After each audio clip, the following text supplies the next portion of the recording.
저도 이제 장애인으로 산 지가 50년이 넘었고요. 50년이 넘다 보니까 또 이 노인 세대가 얼마 안 남았어요. 자, 우리 사회가 제가 어렸을 때보다는 굉장히 많이 좋아졌죠. 저는 사람은 집이 있어야 되는 존재라고 생각해요. 그래서 저는 끝날 때마다 우리나라 뭐 저출산 여러 가지 얘기하고 앉아 있는데 그런 예산들을 다 끌어 모아서 결혼하면 집을 줘. 결혼하면 집을 줘. 간단하다. 돈도 그렇게 많이 안 들어요. 제가 생각해요.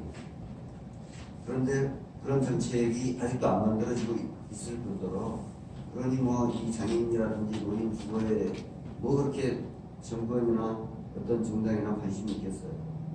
저는 우리나라가 OECD 국가 중에서요 장애인 관련된 예산이 OECD 전체 국가 중에서 꼴찌에서 두 번째입니다. 꼴찌가 어디냐? 멕시코.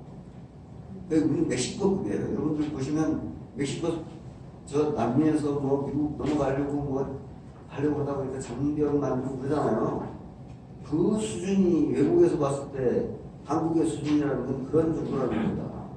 그런 정도라는 거를 여러분들이 일단 이해를 하신 다음에 제 말씀을 들어주시면 좋겠어요.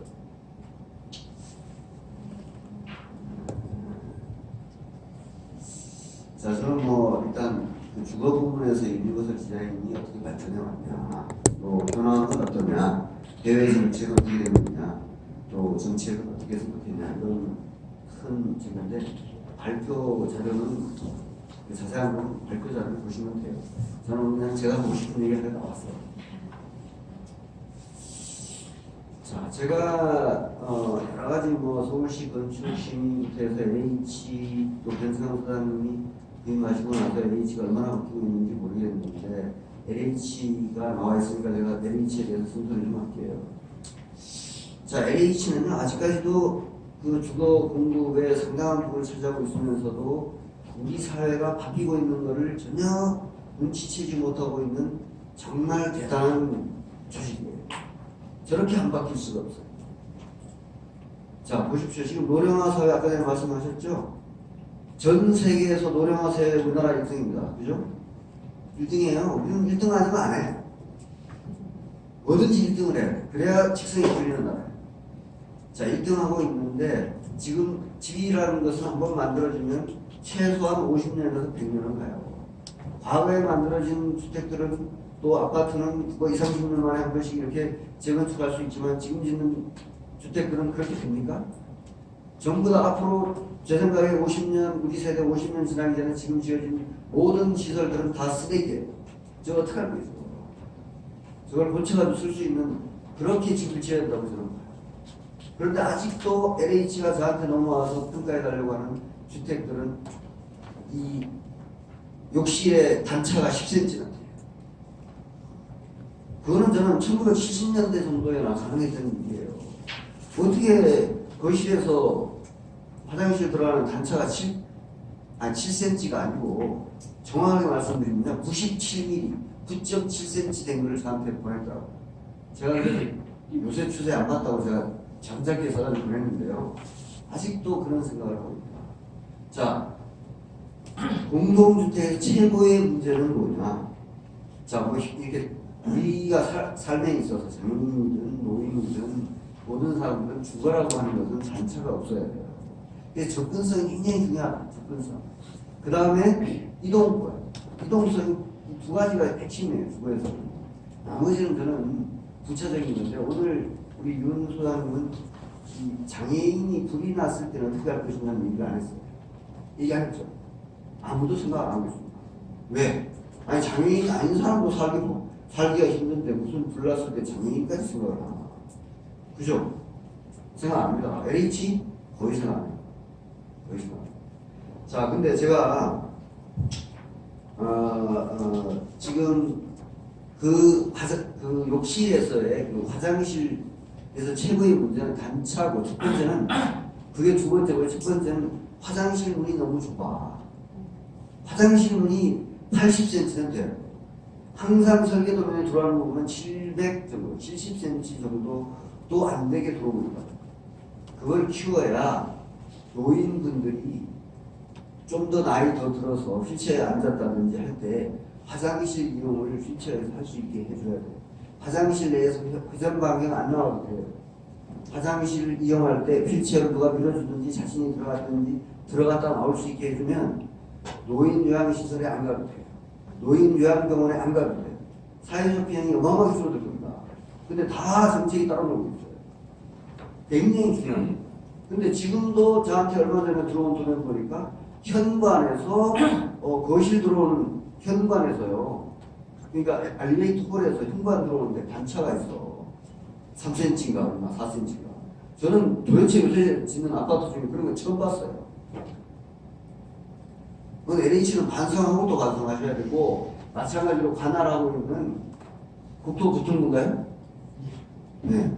하도 부처 이름 바뀌어가지고 국토교통부도 반성하셔야 돼요. 도대체 그거에 대한 개념이 없다니까요, 도대체.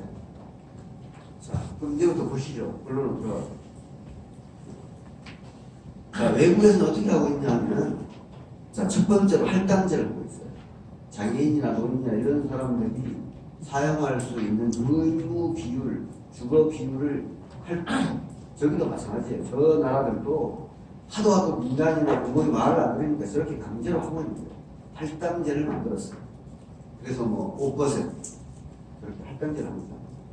그러다가 그게 아니고 그냥 기존에 살고 있다가 사람이라는 것은 언제 다쳐가지고 자 사람은 딱 죽는 방법이 두 가지밖에 없어요. 한 가지는 늙어서 죽는 것, 한 가지는 교통사고나 심장마비로 금방 바로 직사하는 둘 중 한 가지밖에 없잖아요. 그럼 중간 단계는 뭐냐? 장애인이 되는 거예요. 여러분들도 장애인이 될 확률이 굉장히 높아요. 자, 우리나라 장애인 출연율이 지금 5.몇%라고 하지 않습니까? 자, 공식적으로 장애인의 비율이 높으면 높을수록 선진국이에요. 장애인의 비율이 높으면 높을수록 선진국입니다. 자, 선진국. 그럼 어떤 나라들이 선진국입니까? 자, 저쪽 스웨덴이나 노르웨이나 덴마크나 그런 사람들이 국가가 공식적으로 발표하는 장애인 비율이 10%예요. 그럼 그 나라들은 그 도대체 장애인에 대한 인정 비율이 굉장히 크다는 거죠, 문제가.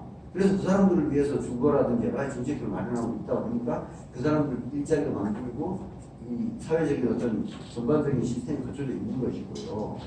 제가 얼마 전에 태영호 공사가 강의를 들었는데 김정일 정권 때 북한에서 권한의 행군 때 유럽 EU에서 북한에다 1억 달러어치의 어떤 식량을 제공했다. 그랬더니 김정일이가 너무 좋아했다는 거예요. 아, 받아라. 그랬는데 조건을 건 거예요. 그 1억 불 중에서 얼마는 어린이를 위해서, 얼마는 장애인을 위해서. 그래서 북한이 깜짝 놀란 거예요. 북한 정권이. 장애인? 아니 우리나라는 북한은 장애인이 없는 지상낙원인데 갑자기 장애인한테 뭘 주라고 하니 그러면 장애인이 얼마 있는지 그 퍼센트를 내놔라. 그리고 장애인한테 주는지 자기들이 와서 보겠다. 이게 조건이었다는 거예요. 그래서 북한이 아니 지금 바쁜데 지금 장애인 지금 저기 통계 조사를 언제 해요. 그래서 이 북한이 처음으로 관심을 가지고 장애인의 비율이 얼마인지를 다른 나라는 하고 있는지 알아봤더니 북한 정권은 처음에 이렇게 생각했던 거예요. 장애인 비율이 적을수록 선진국가. 나치가 그랬습니다. 나치가. 옛날에 나치가 히틀러가 장애인들 다 거세하고 자 유태인들 이렇게 학살한 것만 여러분들 기억하시죠? 그거 아니에요. 장애인들에 대해서 차별을 가하고 그랬습니다.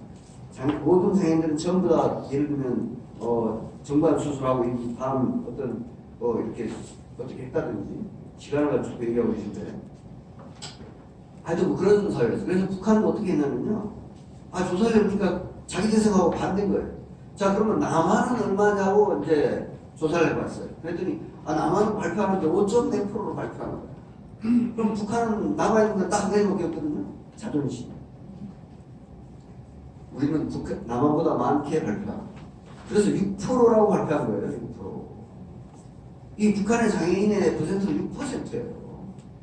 그러니까 항상 그게 잠깐씩 바뀌는데 한국이 발표할 때마다 그걸 참고해서 그거보다 조금 높게.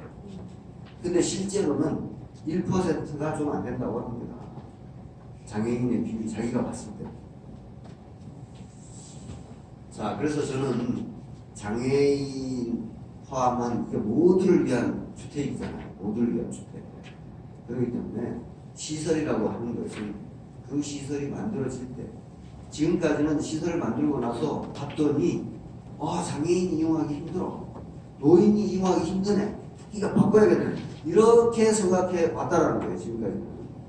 저는 그 패러다임을 바꿔야 한다. 처음에 계획을 세울 때부터, 어떤 정책을 실시할 때부터 그런 것을 염두에 두고, 이런 시설이 한번 지어지면 이 시설이 어떻게 나중에 공간이라고 하는 걸 만들어지면 쉽게 이렇게 부시고 할 수가 없잖아요. 그래서 저런 여러 가지 종류의 어떤 주거 정책들이 외부에서 나오고 있는 겁니다. 사실은 우리는 지금 때리는 감이 있는데요.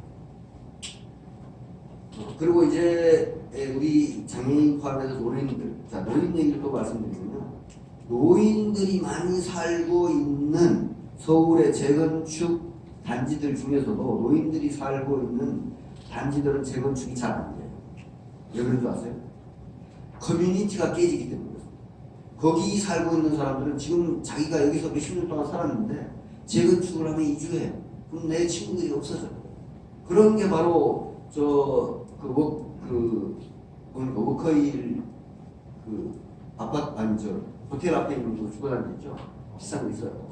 광장 그런 거라든지, 예를 들면 아시아 선수촌이라든지, 좀 사는데 나이 많은 사람들이 많이 사는 부분에 들면 재건축 안 해요. 왜? 나는 현재가 좋을 때 왜 이걸, 돈도 필요 없어. 현재가 좋다는데. 그만큼 이 커뮤니티 베이스라고 하는 건 인간이 삶에 있어서 굉장히 대단히 중요한 베이스예요. 그거를 만들어줘야 된다고 저는 생각합니다. 그것이 시작이 주거고요. 주거의 연결선상에서 가까이 있는 카페라든지 식당이라든지 약국이라든지 병원이라든지 그런 것들이, 도서관이라든지, 우리가 태어나서 서울 시민들이 살고 있지만 서울시청에 평생 안 가보고 죽는 사람도 많아요. 그 시청이 유니버설 디자인이 잘 돼 있으면 뭐합니까? 내가 살고 있는 집부터 잘 돼 있어야지. 자, 현행 법령은 이렇다는 거예요. 현행 법령, 우리나라의 법령의 최고의 문제는 뭐냐면, 저도 이제 건축을 전공했지만 건축법이 있어요. 그 건축이 이제 기본법이에요. 근데 거기다가 또 장애인과 임산부와 노인을 위한 무슨 법, 또 뭐를 위한 법, 이게 곁다리로 이렇게 특별법을 만들어놨어요. 그것은 특별한 법이 아니고 건축법 내에서 예정하는 건 다 수용을 하고, 정말 수용하지 못하는 아주 특수한 것은 특별법으로 빼야 된다라고 저는 생각합니다. 지금 이제 이구삼 우리 의원님이 안 계셔서 그런데, 저는 이것이 굉장히 중요한 우리 법령 체계의 최고의 보수덕이라고 생각합니다.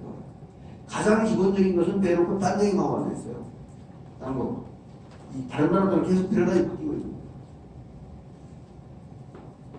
이런 거 다 돼 있어요. 잘 안 지키고 있다는 거예요. 저게 왜 만들어졌는지에 대한 생각이 없어요. 사람이. 저게 왜 만들어졌는지를 모른다. 자, 여기 나오네요. 욕실에. 근데 여기 보면 상하 이동 가능한 샤워기가 설치돼 있다라고 되어 있는데 왜 설치됐는지 모르는 거예요. 예를 들면 손잡이는 잡기 쉽고 조작이 용이한 거. 예를 들어 레버형 손잡이. 저걸 왜 만들어야 되는지 모르는 겁니다. 이게 레버형 손잡이라는 건 요즘에 이렇게 동그랗게 돌리는 거 있죠.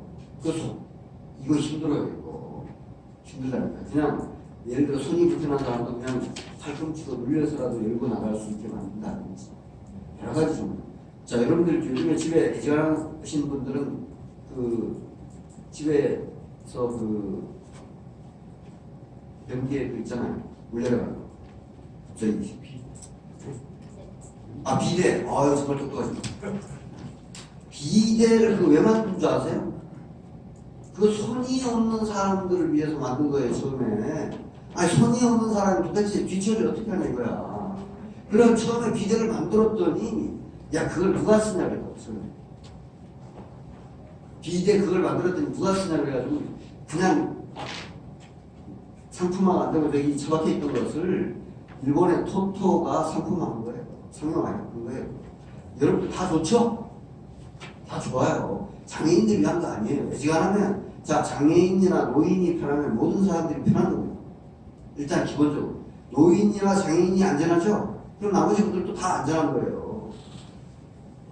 그런 어떤 기본적인 이 패러다임의 전환이 되지 않고서는 모두를 위한 주택이라고 하는 것은 오늘 이 토론에 마치면요 싹 하면서 저기 현관 나가면 싹 잊어버려요.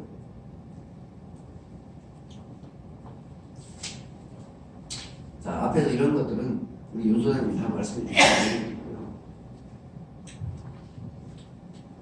자 근데 이제 그 국가에서 이제 베리어 프리라고 해서 이제 공동주택과 관련된 인증과 관련된 것들이 있어요.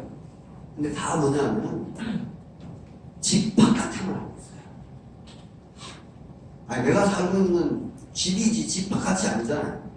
집 바깥은 돌아다니는 거예요. 집이라고 하는 것은 내가 살기가 좋아야지 집 안에 대해서는 평가 기준이 없어. 굉장히 웃기는 무슨 덩어리예요. 우리 국토교통부에서 오신 우리 상관님 저거 좀 바꿔보세요. 오늘 김영미 장관님한테 새로 하신다면서요. 장관한테 각오를 가서 전해주시라고요.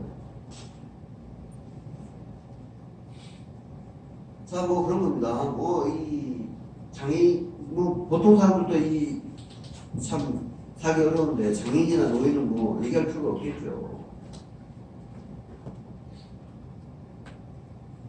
뭐 1인 가구 마찬가지로 장애인도 1인 가구 비율이 높아지고 있고요. 자 그래서 이제 해외 사례를 보면 미국 같은 경우에는 자 주택 건설 시에 한 5% 정도 아까 전에 그 할당제 실시하고 있고 그러나 실제로 이게 공급 물량은 많지 않다. 그런 얘기가 나오죠. 그 다음에 두 번째는 이 거주자가 자기가 집을 살면서 장애인이 될 수도 있고 노인이 될 수도 있으니까 그 살고 있던 집들을 나중에 좀 살기 편하게 개조할 수 있도록 조금만 정보는 될 수. 자, 제 집을 말씀드릴게요. 제가 아파트에 살고 있는데 아파트는 우리가 바닥 난방을 하니까 당연히 턱이 있죠. 신발부터 올라갑니다. 우리가 좌식 생활을 합니다. 그래서 그 턱에다가 제가 스테인레스로 이렇게 삼각형으로 된 이 경사로 비슷한 걸 만들어서 집에다 설치해 놨어요. 또 마찬가지로 화장실에도 그렇게 해놨어요. 그러니까 저는 기본적으로 살면서 내가 좀 힘들지 않도록 현관에 뭐 그 간단하잖아요. 현관에다가 경사로 조그만한 거 되는 건 쉬워요. 그러나 욕실에 단차를 높이면 안 되고 문을 키울 수는 없잖아요. 좁은 문을 키울 수는 없어요. 다 콘크리트 공백인데 그거 어떻게 해요? 그러니까 제발 좀 화장실에 문은 크게 해달라. 제발 작은 거든 큰 집이든 아니 그거 이해해줍니다. 그 다음에 타입C는 뭐 장애인이나 고령자가 방문이 실시적으로 올 수 있는 수준의 주택 뭐 같은 얘기죠. 저는 남의 집에 방문했을 때 장애인인 제가 다른 사람 집에 갈 때 굉장히 조심스럽잖아요. 갔을 때 접근이 가능하냐 이건 둘째고 화장실을 내가 가서 앉아있다가 화장실 가기 위해서 내가 저기 지하철역에 화장실 갔다 올게 이거 웃기잖아요. 굉장히 웃깁니다. 자 그래서 이제 미국은 그와 같이 되어 있고 영국도 유사하다라는 거예요. 미국하고 영국은 동맹이잖아요. 주택도 동맹을 맺었나 봐요. 거의 비슷한 제도를 취하고 있습니다. 근데 이제 카테고리 3개 중에 하나를 반드시 주택을 지을 때는 반영해야 돼요. 이게 미국하고의 좀 차이인 것 같습니다. 또 지금 이제 저희가 그래서 좀 해외 정책의 어떤 그런 것들을 정리해보면 외국의 트렌드들은 주택 시장에서 좀 이렇게 어댑터블한 사람이 살면서 좀 바꿔가면서 살아갈 수 있도록 좀 주택을 변형 가능하게 미리부터 좀 계획을 한다. 우리나라도 뭐 사실은 이런 벽식 구조가 아니라 이제 가구식이라고 해서 이제 기둥으로 구조체를 만들고 벽은 다변형으로 하려고 하지만 그게 공사비가 많다고 해가지고 뭐 정부도 그 정책을 안 받아들이고 있고 뭡니까 건설회사도 뭐 거의 뭐 생각을 안 하고 있는데 사실은 그런 정도로 바뀌어서 나중에는 불조한 게 없고 이렇게 그걸 바꿀 수 있는 시스템이 돼야 됩니다. 지금 전부 우리가 난방 배관하고 있죠. 지금 설계는요 수명이 20년이에요. 모든 그 주택이나 건축물에서 그 설비가 다 지금 이렇게 콘크리트 속에 묻혀 있는데 그걸 어떻게 갈아요? 그거를 벽지는 갈 수 있잖아요. 이 화장은 할 수가 있어요. 속에 혈관이 막힌 건 어떻게 할 겁니까? 그래서 뭐 이런 그런 욕실을 이제 예를 들고 있고 외국에서도 이렇게 여러 가지 생각을 하고 있습니다. 그래서 저는 5분밖에 안 남았다네요. 저는 이 주택에 있어서 사람이라고 하는 것은 집이 있어요. 사람이 동물과 차별되는 건 집에 사는 거예요. 제가 일본에서 도쿄에서 후쿠오카까지 1950km 19일 동안 자전거를 탄 적이 있어요. 거의 반은 모습을 했어요. 진짜. 거의 그러니까 이것은 제가 그렇게 해서 3일을 견디고 나니까요. 참 편하더라고. 아, 내가 약간, 야수가 된 것 같기도 하고. 아, 인간성을 좀 내던지고, 인간이라고 하는 건 염치가 있는 거잖아요. 체면이 있고 부끄러움이 있는 거잖아요. 아, 그걸 내던지니까 너무 편해. 아, 그래서 제가, 이거 이 노숙자라든지 그런 사람들이 그 생활을 청산하지 못하는 것도 약간의 이유가 있네. 아, 모든 것을 내려놨네. 너무 좋더라고요, 사실. 좀 몸이 피곤해서 그렇지 정신적으로 엄청 편했어요. 근데 이 사적 공간에 대한 주택에 대한 개념 정립을 법령부터 또 그걸 공사를 하고 있는 자, 머리는 국토교통부잖아요. 손발은 LH잖아요. 그죠? 아까 전에 여기 뭐 주거 무슨 재단에서 나오셨다고 그러는데 거기는 제가 뭔 역할을 하고 계신지 잘 모르겠는데 저런 법과 제도 시민운동으로 하셔야 돼요. 그죠? 재단에서 나오는 대표는 그럼요. 그런 게 맞물려 돌아가야 돼요. 설계하시는 분들 마찬가지. 여기 건설을 회사는 아무도 안 나오셨는데 마찬가지입니다. 그게 돌아가줘야 돼요. 그게 저는 이쪽 분야의 4차 산업이에요. 뭐 4차 산업혁명이라고 그러니까 뭐 대단한 거라고 이해하고 앉아있는데 저는 이런 게 4차 산업이라니까요. 저기에 들어가는 센서, 욕실에 앉아가지고 문이 자동으로 열리고 방에 들어가니까 불이 자동으로 켜지고 예? 그런 것들이 눈 깜빡이니까 불이 꺼지고 이런 것들이 4차 산업이죠. 이 주거시설부터 다 4차 산업화 해야 돼요. 저는 그렇게 생각합니다. 그 주택에 대한 유니버설 디자인, 그걸 해결하는 수단은 뭐냐? 유니버설 디자인이에요. 유니버설 디자인. 여러분들 오늘 좀 모르시는 분들은 저를 좀 머릿속에 담고 가세요. 유니버설 디자인. 유니버설 디자인. 자, 유니버설 디자인을 역사상 제일 먼저 적용하시는 분이 있어요. 그게 누군지 아세요? 가십니까? 하나님이 세상을 창조하셨습니다. 그래서 지구가 태양 주위를 돌아요. 근데 다른 행성하고 다르게 돌아요. 어떻게? 거의 태양 주위를 원의 힘대로. 저 목송이나 토성을 이질러져 있습니다. 이게 선형으로 돌아요. 예? 코페르 니쿠스 이런 사람들이 발견했잖아요. 그 당시에. 선형으로 도네. 근데 지구가 태양 중심으로 거의 원형으로 이루고 돌리고 있기 때문에 여러분들이 지금 생존할 수 있는 겁니다. 이거로부터 멀어졌다 가까워졌다 하면 뜨거워 죽거나 추워서 죽어요. 그만큼 사람이 살기 좋게 딱 23.5도 축이 기울어졌고 정확하게 태양 주위를 원주위로 돌고 있다. 유니버설 디자인을 적용해서 천지를 창조하셨다. 그런데 하물며 그 지으신 받은 인간이 유니버설 디자인을 적용해서 우리가 살고 있는 공간과 집을 만들어야 되지 않겠어요? 그것이 잘 적용되면 우리 서울 또는 대한민국은 전 세계에서 어떤가는 유니버설 디자인 국가로 거듭날 것입니다. 자, 제가 한마디만 더 하고 마치도록 할게요. 자, 아베가 2000년대 초에 집권을 했어요. 자, 우리 아베 싫어하잖아요. 근데 아베가 굉장히 좋아하는 정책을 하나 내고 있어요. 자, 아베는 일본 총리산하에 유니버설 디자인 위원회가 있습니다.